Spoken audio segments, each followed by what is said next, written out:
Hello and welcome to the CX Files for May 18th, 2023. My name is Mark Hillary and I'm in Sao Paulo, Brazil.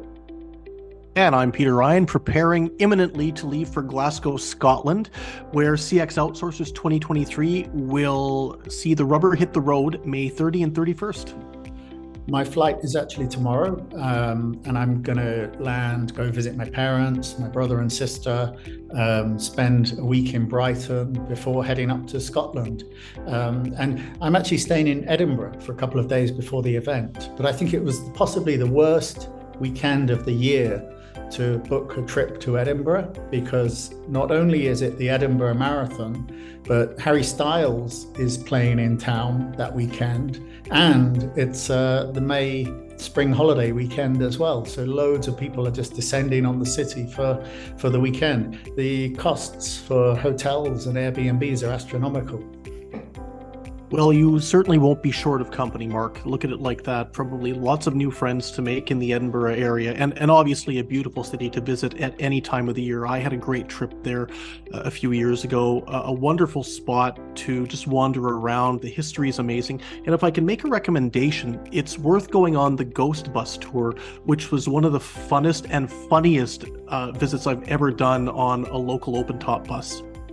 I definitely have to try that one. That's cool. Okay, so you did this week's interview. So why don't you introduce this one then? You bet. So I had a chance to catch up with a longtime friend of both yourself and myself, Sadiq Mohammed. Now, Sadiq is based in Manchester. So he has been in the CX and the BPO space for some time. He's had a lot of different roles. But what he's doing now is he's running an organization called USMAART. Now, USMAART effectively looks to try and partner clients with outsourcers, so a matchmaking service or an introduction service. But what I like about what Sadiq is doing is he's focusing on quality. He's not focusing on large numbers of workstations. He's not focusing on volume deals. He's focusing on finding quality enterprises and matching them with outsourcers that take a very strong view when it comes to performance, on the best outcomes, using the right technologies, the right people running those outsourcing operations. So we had a very, very interesting chat. I got some insight in terms of his career, which has been extremely varied. He's got a great background doing a whole lot of different things within the scope of CX, both on the captive side and the BPO side. We spoke a little bit about his philosophy in terms of what needs to be done to match up an outsourcer with a client. And we talked a little bit about what outsourcers need to be thinking about as they're pitching to the client community, to the CX decision maker community, because at the end of the day, what might have worked 5 years ago, what might have worked a decade ago, is not necessarily going to be apropos in 2023 and beyond. Yeah, and I know that Sadiq's had a lot of experience across the BPO sector, but also as an investor. So he's got quite a lot of experience in the startup community as well, which is an interesting mix, because then you really get to experience what customers need up close. The rubber really has to hit the road for a startup.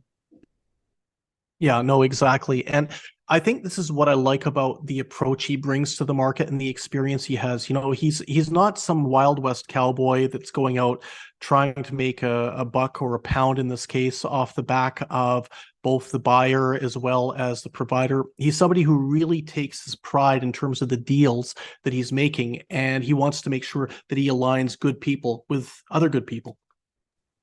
Okay, excellent. So why don't we go straight to the interview with Sadiq Mohammed at USMAART and listen to your conversation with him. Sounds good.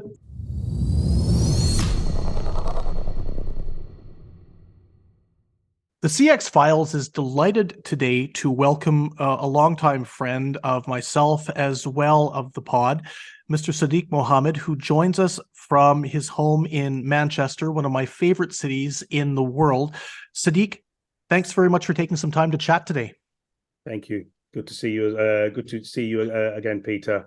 It's been a while. And yes, you mentioned Manchester has two fantastic football teams, as you may have seen over the weekend. I did indeed see that over the weekend, and I will tell you an interesting story. When I first moved to Europe in the early 2000s, I landed in Ireland. That was where I started my career out working overseas. And I was taken aback when I walked into downtown Dublin, and there was a Manchester United store. literally in one of the most desirable commercial spaces in the entire city. And I walked in, and all I saw were photos and books and branded items with some guy who had a shaved head called David Beckham. I'd never heard of this person before, but shall we say, baptism by fire, you learn very quickly who David Beckham is if you're living in anywhere in Europe. Well, anywhere in the world now. So Now, yeah, he's become a real brand and a real ambassador for football.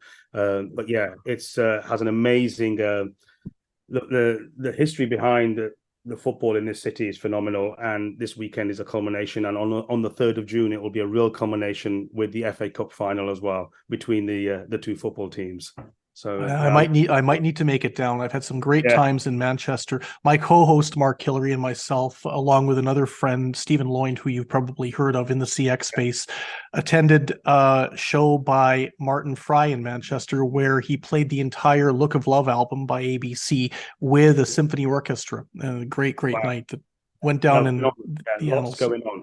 There is lots going on in Manchester, definitely, and it has definitely changed in the 35 years I've been here, since I came to university. It has definitely come on a long way. And I think it's now the number 2. I believe it's the number 2 city to London in the UK in terms of art, sport, business, and everything else. I would agree with you on that. And if there's one thing that we can say, though, where it might pip London at the post, it's in the BPO sector, which is what we're here to chat a little bit about today. How do you like that segue? I love that segue. Love it. Oh, yeah. You learn a lot when you're a podcast co-host in terms of finding the topic you're going to discuss. And I'm really excited to chat with you about this today, Sadiq, because we want to talk a little bit about the BPO space, how it relates to customer experience. Probably a good point of reference or good starting point would be to talk about you. And can you talk to us a little bit about how you got involved in the BPO space and maybe take us through to where you are right now with your company, USMAART? Yeah, cool. No, thank you, Peter. So I graduated here at Manchester, and I spent about 5 years in financial services, working with HSBC and Lloyds. And then I got into working with an organization called Experian, a small organization. I'm sure you know who they are. And they were launching a business processing arm, a call center outsourcing arm at that time called Experian Business Support Services. And I started there, and I spent a couple of years with them. And then I spent 14 years with Ventura and Vertex. You'll know Ventura up in Leeds, and Vertex were in Manchester. So yes, you're absolutely right that the North was a real home for call centers. And I spent, as a sales and marketing director, about 14 years in those 3 organizations. I had a wonderful time. Left Vertex in 2010 and joined a company called the Listening Company. You may remember them, in the South. And they managed to, get us a very small stake in the business. And then within a year, we were sold to Serco. And you'll know who Serco are, a giant in the world of BPO. And that was around 2011, 2012. And if you look back to 10 years ago, there was some real consolidation going on. I mean, there's consolidation going on now, but there was real consolidation going on at that time between Capita and Serco. And Capita were buying lots of medium-sized businesses like Vertex and Ventura. Serco were buying businesses like Intelinet Global Services in India, and they were buying TLC. And there was this huge, a bit of a gold rush, really, in private sector outsourcing.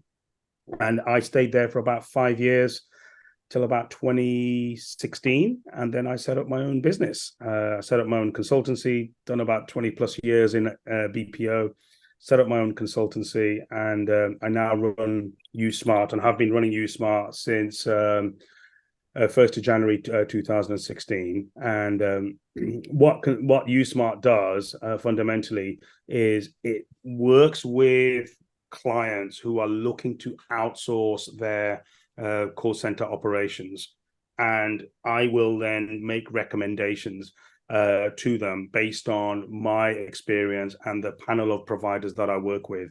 And where I'm different is I don't have 150 providers, Peter. I don't have the time, the energy to work with 150 providers and understand exactly what they all do. I tend to focus with about half a dozen providers. They tend to be more owner-managed businesses rather than the large global BPOs who have their own sales teams and all that sort of stuff. And I find it much easier to work with those owner managers because they tend to offer a much more of a boutique service.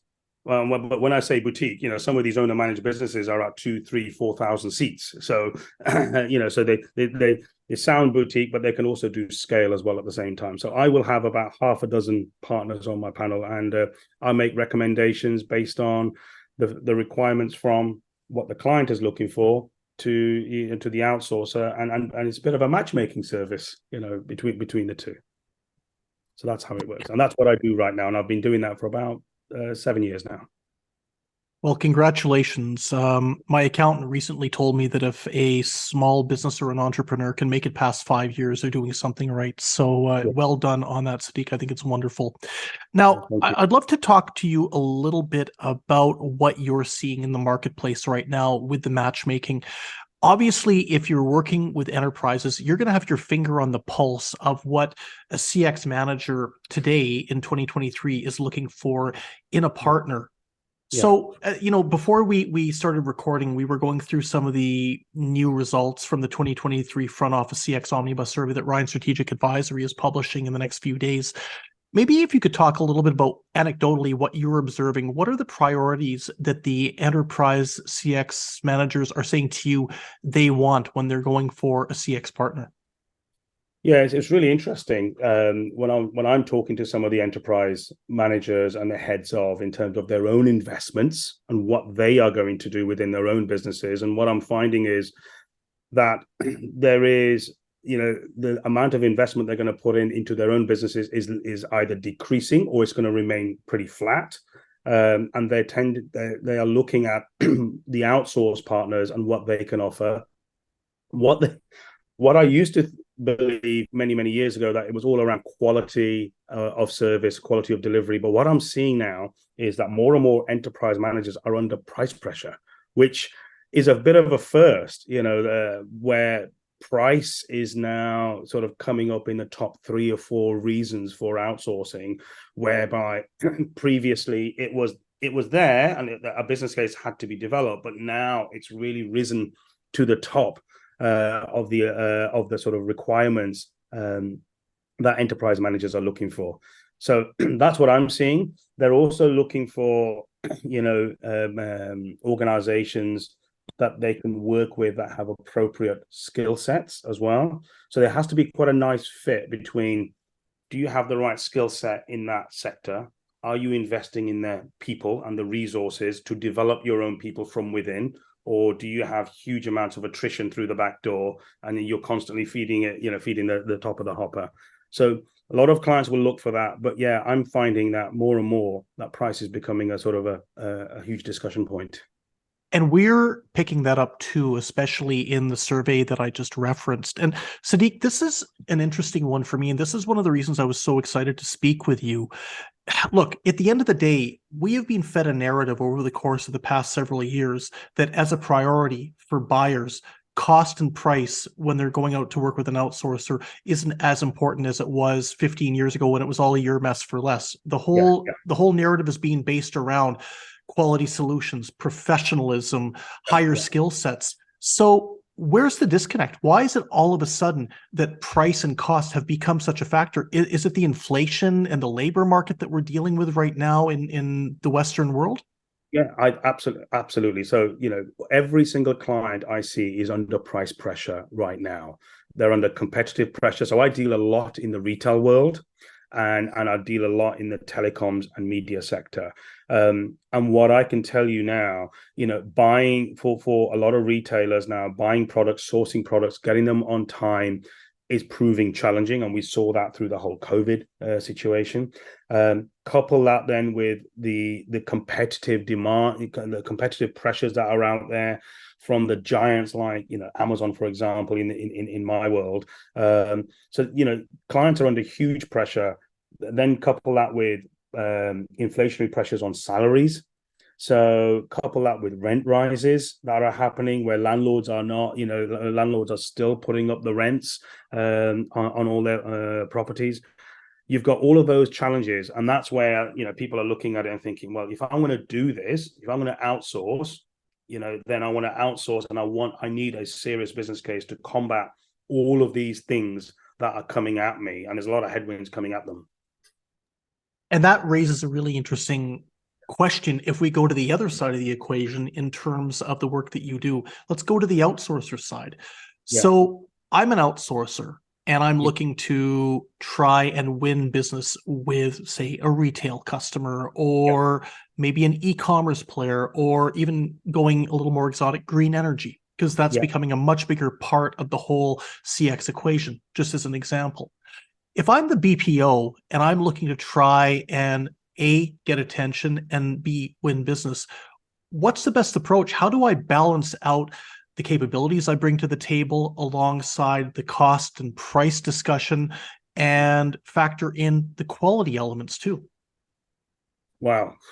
So I think as a BPO, you need to start thinking about investing in some form of tech. So a lot of clients now expect you to have a great facility, great people. They expect you to deliver good KPIs and good CSAT. It's like going into a restaurant. You expect a table and chairs to be there. You expect a waiter. And I think a lot of now organizations have that as a sort of a prerequisite, that I expect you to be able to do this. Where the value comes in is understanding, the insight that you can provide to those customers, the automation, the hybrid working that some of these clients may not be able to do. So you really need to think about, what insight can I offer these customers? What level of automation can I offer to these clients? And what sort of operational solutions can I offer that they may not be able to do within their own geos, that I can do better here, more cost effectively, etc. Couple that with flexibility. Now, that's sometimes can be an overused word, Peter. I want flexibility, but it's amazing if you've got, one of the outsourcers partners I work with, he has clients in multiple sectors, so he's able to move people around when he has a low period at Christmas, because there are no requirements for insurance, for example. He can move people around to retail campaigns, etc. That helps both clients, and that in terms of stickiness, plus also helps the advisor, the agents, from an attrition perspective as well. So you're not losing people and then having to recruit. So I think it's just being a little bit smarter around your operational solutions, but also insight and automation for me is huge, Peter. I'm close with a lot of people on the BPO side, as you know, and one of the things that I have the opportunity to do is catch up with them a little bit about how business goes. And we hear a lot of discussions from people about the wins and the successes. We also hear through how should I put this? We sort of hear through the lines about how things might not necessarily grapevine. Read between the lines about how things might not necessarily have gone as well. And I mean, I don't want to get to specifics here. We all know that if a BPO wins a deal, others don't win it. But Sadiq, from what you've seen, where do BPOs seem to go wrong? Where do they fall short when they miss out in terms of not getting a deal? What are some of the reasons that you've observed, if we were to think about the maybe 3 or 4 that stand out, where BPOs fail in this regard? So for me, the big ones where they fail is they don't understand the sector, and the nuances of a sector. As you just mentioned, green energy and retail, they may seem, straightforward, but there are so many nuances within that. And, trying to understand the difference between travel and hospitality and retail, huge differences in terms of, what clients are looking for, the CSAT that's required. So you've got to try and understand the sector by trying to sometimes invest ahead of the curve in your management, invest ahead of the curve in understanding, the sort of clients that you may want to attract. Secondly, where it goes wrong for me, they price it too low. So what I mean by that is they price it so low that they can't then invest, Peter. So they can't invest in a good set of management. They can't invest in some of the more support services that are needed to provide insight. They can't invest in any smart tech to provide some of that automation. And they become a bit of a body shop because they've priced it so low. The client thinks they're getting a great deal, but in hindsight, you buy cheap, you buy twice. So there's got to be a balance between pricing it so low that it looks like a fantastic deal to pricing it, well enough where you can invest in the client as well, and you can invest in your people, you can retain your people, you can keep them, etc. So pricing it too low, don't understanding the sector for me, and not enough value add.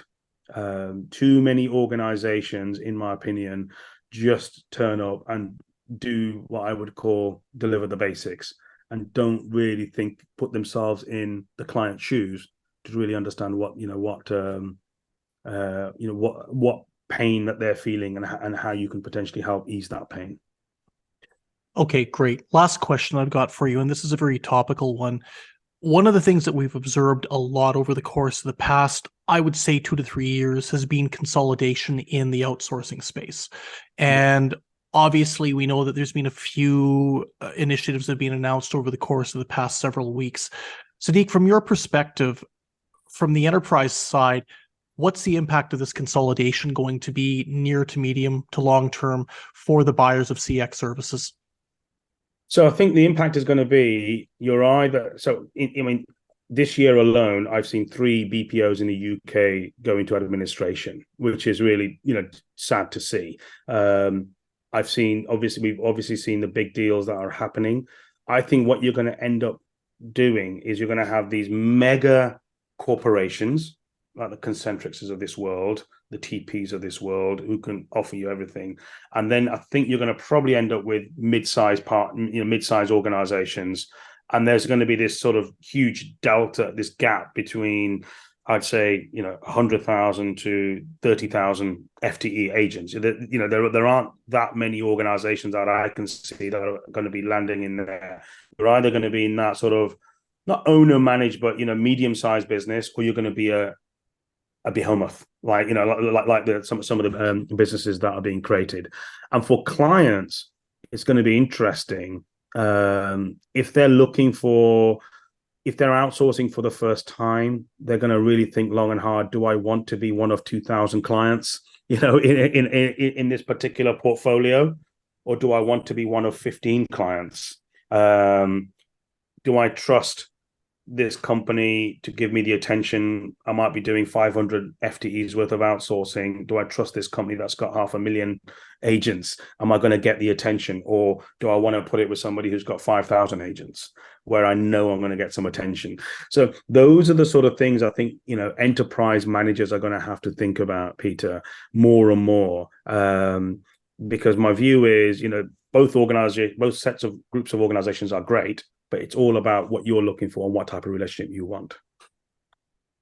Well, on that note, Sadiq, we will finish up our interview today, but I can't thank you enough. You brought, I think, a lot of common sense and some really good lessons to the discussion around BPOs, around their clients, around what clients should be looking for, and how BPOs and the outsourcing community need to present themselves. So thank you so much. I'll look forward to seeing you June the 3rd in Manchester for what promises to be a very exciting day at the football match. Thank you. Thanks, buddy. I really appreciate it. Thank you.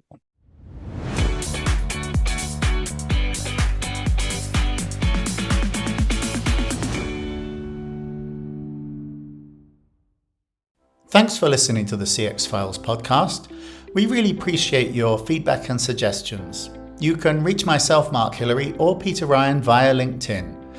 Please also leave a rating or review on your favourite podcast provider, as that helps more people to find us. As always, we'd like to thank Chris Haig at Traction Media for the CX Files graphics. See you next week.